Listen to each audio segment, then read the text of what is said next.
Welcome back to another Color Me Purple review. Today we are reviewing The Real Housewives of Atlanta, Season 15, Episode 5, Drama for Your Mama, baby. Let's get into it.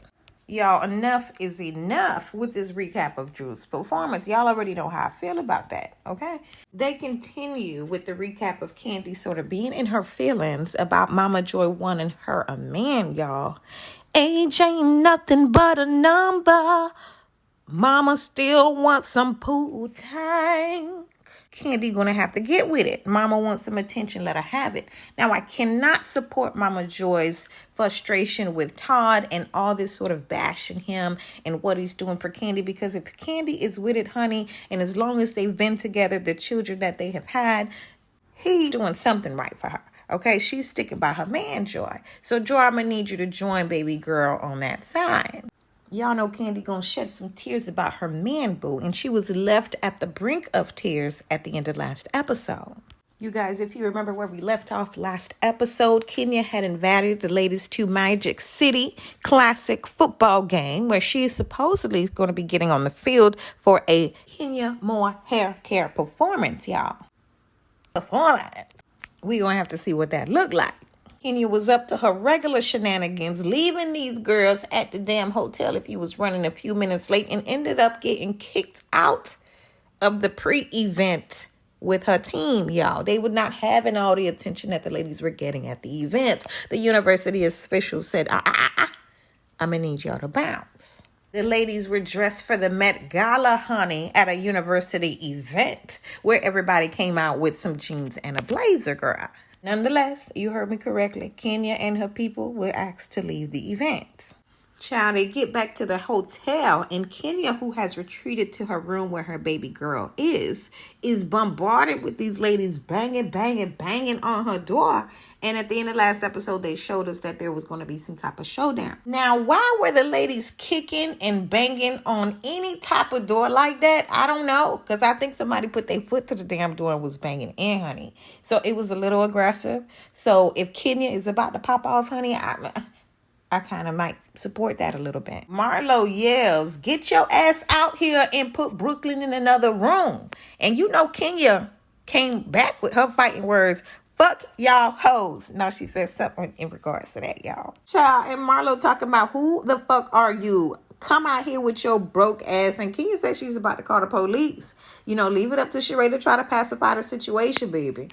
I get it, but I don't get it, Marlo. Because I guess Marlo's feeling like Kenya Summer Moore was supposed to be out here hosting her guest, even though they had just got kicked out. Kenya wanted to go to bed and see her baby. But Marlo was like, bitch, it's a little too early for you to be wrapping this show up, and we need you to take us around town. A little strange to me, because like Monietta started to allude, I'm a grown woman, and we can really, and I can go do whatever I want to do, okay? So for Marlo to be requiring Kenya to have to be their host, I don't know. I just feel like it was a little over the edge. You know, go ahead and enjoy the hotel, enjoy the scenery. I mean, true indeed, you invite us as guests. We would like to see your face a little more often, child, but it ain't really required, Marlo. You ain't really had to show down like that. Oh, child, not Marlo hitting Monietta with the door. Oh my goodness. Oh, Monietta, it looked like she did, boo. I'm going to have to agree with Monietta. The only person I allow to close doors on me is Jesus.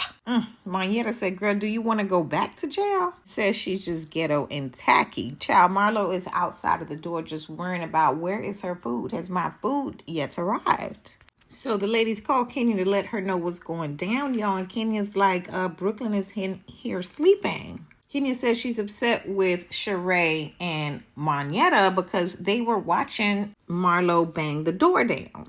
Child, Kenya continues her crazy ass antics and asks that those who are not her close friends, and she counted 4, she asked that they leave, okay? So Sonya gets on the phone like, hey, I know this is a 4-hour drive. I just want to know what's going on. You have your event tomorrow. Child, Kenya told Sonya, just don't come back. And Sonya's like, don't come back, bitch. Reading in between the lines, I think she's telling her, I'm going to need you to bounce.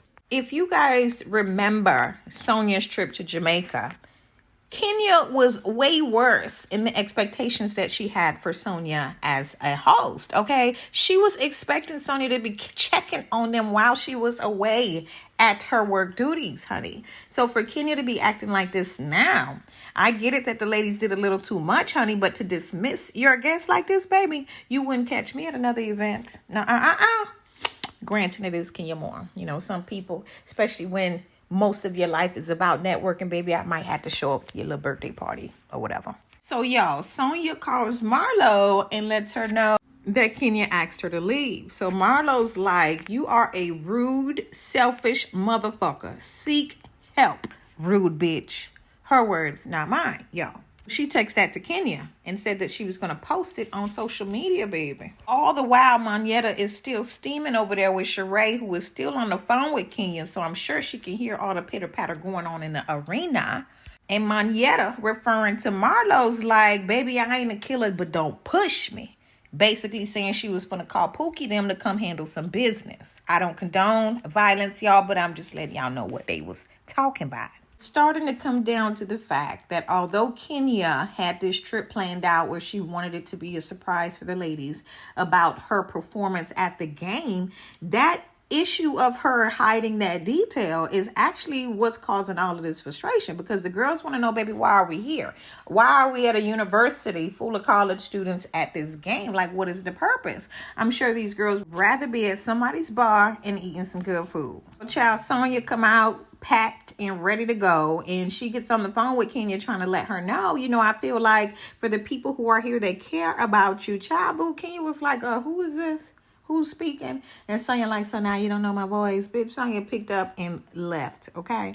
All the while, Marlo and Monyetta continue to go back and forth at each other. Marlo's like, she's not worried about no little bitch, and Monyetta's like, I know she's not talking to me. Yo, as I gather more details through these episodes, now I understand these back and forth Instagram and tweeting messages between Monyetta and Marlo and all the shade and the hate, baby. These girls don't like each other. Child, Marlo said Monyetta kiss more ass than Kenya eats. Yikes. Anyway, they cut to Candy and Todd. Todd, who's currently working on his movie, The Past, has added Candy on as one of the executive producers. If you guys remember from the last episode, he actually wanted her to be in the lead role, but Candy's feeling, and kind of like I know we all agree, that she's probably gonna get some shade. My man is producing the movie and he went ahead and put me as the lead. Shady boot, shady boot. So if it does well, it's just gonna have too much conversation involved, and because Candy's involved in so many other things, it probably will do well to go ahead and add someone else into the leading role, and like Todd is referring to her as, keeping her as the executive producer. So if you guys remember from the past few seasons, it's always been this thing about the two being so busy, Todd wanting some really personalized time from Candy, and Candy's just always on her damn phone. She's always on the go. So y'all pay attention to your man, because they will run out on your ass if they can't keep your attention. Not that we're hoping that for Candy, but baby, we just know. Now, we do know that Candy has been all over the place. She's been performing with her group Escape. And then, of course, she's always got some kind of production going on in Atlanta that sort of support her exotic items that she sells for the bedrooms, y'all. So Todd and Candy go into talking about Mama Joyce and her performance at the BravoCon, where she kind of went in on Todd. It looks like Andy went ahead and asked Mama Joy, go ahead and say 3 nice things about Todd. And she started off by saying, well, he's still short. And then, you know, saying that she wished that Candy would have chose a guy that had a better job. Todd says that he don't think that his son, AJ, the little baby, is going to want to grow up and have to watch his grandma talking about him. And at this point, his daughter, who's about 19, 20 years of age, she's done with that. You know, I'm sure it's probably hard, and she's probably catching a lot of shade from people because of what grandma's doing out there in these streets. Now, y'all let me know what y'all think about Mama Joy behavior down in the comments. But for me, I'm kind of feeling bad for Candy and Todd. You know, obviously Todd would want his wife's mother's approval for him as a man of her life. But she's never really given him that. And it's been years coming. And who knows what happens behind the scenes. But based on Todd's face, y'all, it looks like this shit is really sad. And it is what it is at this point. So anyway, the show cuts back to the ladies on day 2 of Kenya's girl trip, Marla takes the opportunity to phone her life coach, Miss Sonia Green. Shout out to Miss Sonia Green and all the life coaches out there, because as we know, life has become more complicated for the people of this earth, baby, and they need a little more support. So kudos to us and all of you out there who are supporting those who are in need of a little more conversation and some clarity and understanding from someone who's on the outside of things. Anyway, not too far after that, they cut to Kenya, who's in bed and saying that she's feeling horrible. Y'all, they're calling EMT and emergency medical services to arrive to her at the hotel. Kenya shares that she's recently recovered from COVID, but this morning she's waking up feeling the weight of the past couple weeks and feeling dizzy and like she can't get up out of bed, as well as some numbness and pain in her left arm. So EMS arrives and they load Kenya into the back of an ambulance. Sheree, who heard the commotion outside of her doors, comes out to check on the scene while Marlo Gall is up there reading her Bible, trying to get set and ready for the day. So Sheree calls the ladies down to her room to let them know what had occurred that morning and that Kenya was at the hospital. But it looked like Monietta had already been in contact with Kenya because she shared that Kenya was going in for a chest x-ray. So the ladies FaceTime Kenya, and Marlo, being a real bitch, she went ahead and jumped in saying that she was concerned, and I hope y'all outside of the TV screen they might be friends. But anyway, lo and behold, Kenya actually does have a fever of 102, and obviously they struggled to get a vein, maybe to draw some blood, meaning that she's likely dehydrated as well. She confirmed and shared that they were unable to give her an IV. It's nice to see that the ladies came together. They're rallying around Kenya, asking, is Brooklyn okay? She ends up being confirmed to be with her nanny and the assistant who was with Kenya in the room. But you see Monietta and Marlo come together. They all share a prayer for Kenya and wish her well and that she comes out strong in the hospital. Marlo continues to share, and like we all agree, that sometimes you argue and you fight with your loved ones or the people in your lives, but you never know literally what can happen today, tomorrow, the next minute or two, because just life is just freaky that way. Marlo, who's in her feelings in the moment, tells Monietta that I don't even know what happened last night, and, reaches in to hug her. But Monietta, who's quickly on guard, is like, She give her a little pat on the back, but then they went into discussing, honey, how you hit me with that door. Y'all, Sheree continues with this explanation and even did a door test, saying that the door slams on its own. But even if it quickly shuts on the latter end of a swing, we all saw Marlo grab that damn door and try to slam it onto Marietta's face. So the ladies try to get on with their day and they decide to go see if there's some food downstairs. There was not, so Sheree ordered them some Uber Eats. They all sit to discuss and sort of have breakfast at that moment. And Sheree's reading a text from Kenya's assistant saying that Kenya's being held for observation and because she's continuing to run a fever.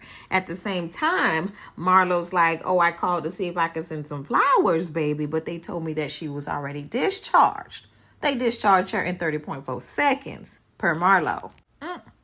So the ladies sitting down together discussing, hey, y'all, these vibes feeling really good between us, between the four of them. Can we continue this in Atlanta? So the four people sitting there is Marlo, Courtney, Sheree, and Monietta.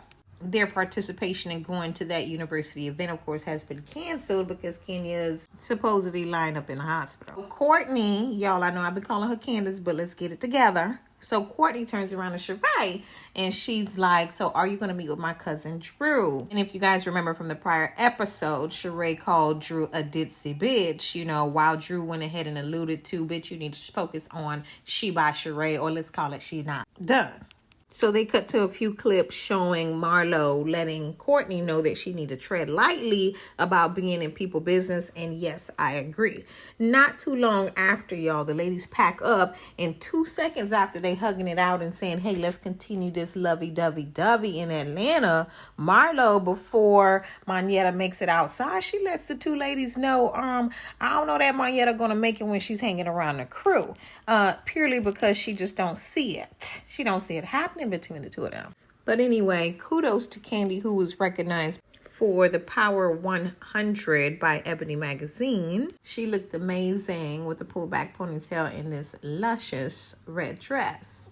Y'all, so Sheree pulls up on Kenya to go check on her because she's been feeling ill, and she brings her a couple ginger shots and some other goodies.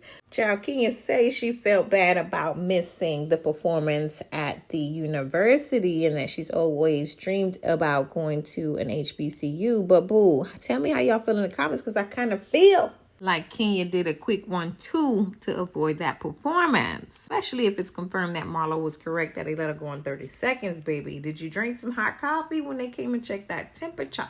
But anyway, I think it had something to do with Kenya's last performance. And of course, she's saying that it was going to be a huge crowd. She probably was trying to avoid that. Kenya shares that she's still upset about Marlo kicking at her door, and Sheree says she had really nothing to do with it and she didn't like the act either. But production, honey, is reminding us that Sheree, honey, didn't you kick that door too? Didn't you do a quick 1-2 tap tap?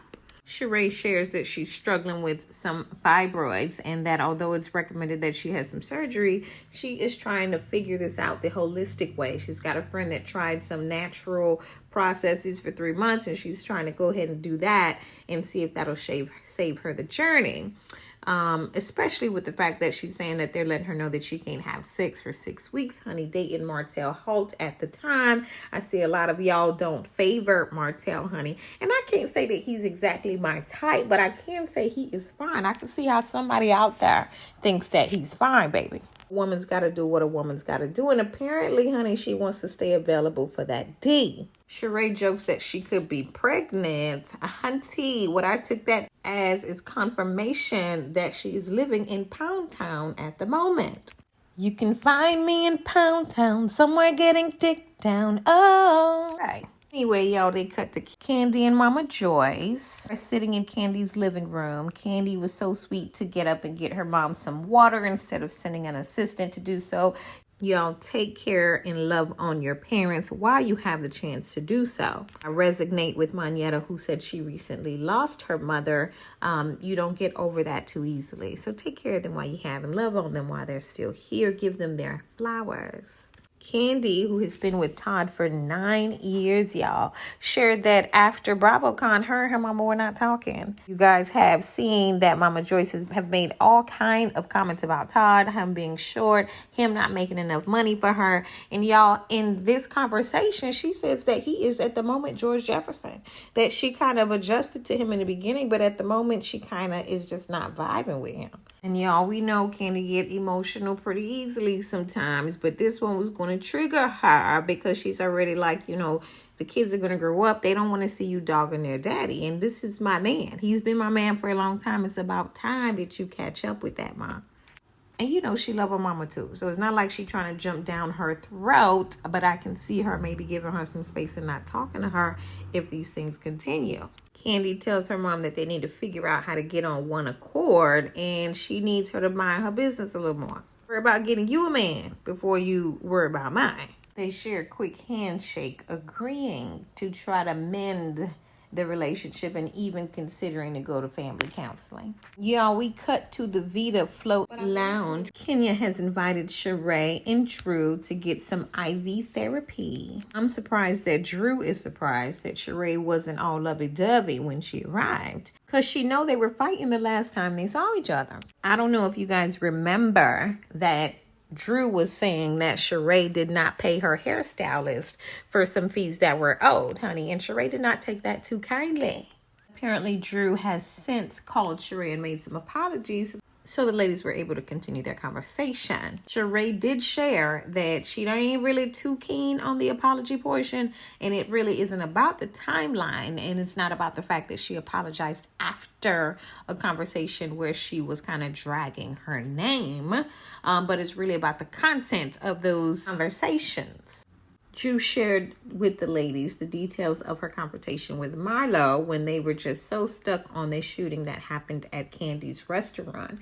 True indeed, Marlo's cousin, who was employed at Candy's restaurant, was killed in a separate incident, but apparently Marlo and Drew have become caught up in trying to get some acknowledgement out of this situation with Candy. Marlo claims that Drew was the one that was hovering over her during this confrontation, but Drew claims the opposite, and of course production is reminding us with some clips showing us that Drew was the one who was standing over Marlo at the beginning of the altercation, but towards the end, Marlo jumped up and on her exit maybe made a few shoulder pumps in her direction that looked like she was coming for her, and some even security had to lunge and maybe try to act like they were about to grab Marlo because it did look like she was going for Drew, but she quickly walked beside her and exited the venue. So Sheree shares a little more background on this incident and Marlo's nephew, who worked at Candy's restaurant. He befriended another employee who worked at Candy's restaurant, and the two became roommates.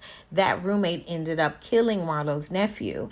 And I guess Sheree is saying that Marlo felt like Candy could have at least reached out to her, send the mama some flowers. And Kenya is like, they don't really have too much to do with Candy, but I kind of get where both of the ladies are coming from. Kenya had to confirm with Drew that she wasn't the one who gave Courtney her phone number. But Drew ended up saying, if Courtney is inviting you to an event, it's probably going to be fun. And she said that Courtney is probably trying to plan something where there's some laser tag. Y'all, Sheree went to looking crazy just a tad, as was I. But Drew was like, y'all, you know, it could actually be fun. So y'all just come and participate.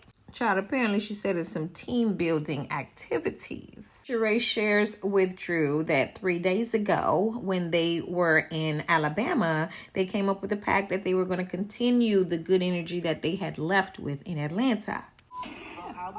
Y'all will have to stay tuned to see what's happening. Ooh, and it looks like it's probably going to be going down. Uh-oh. Beat the bomb next episode. Stay tuned for another Color Me Purple episode coming up next.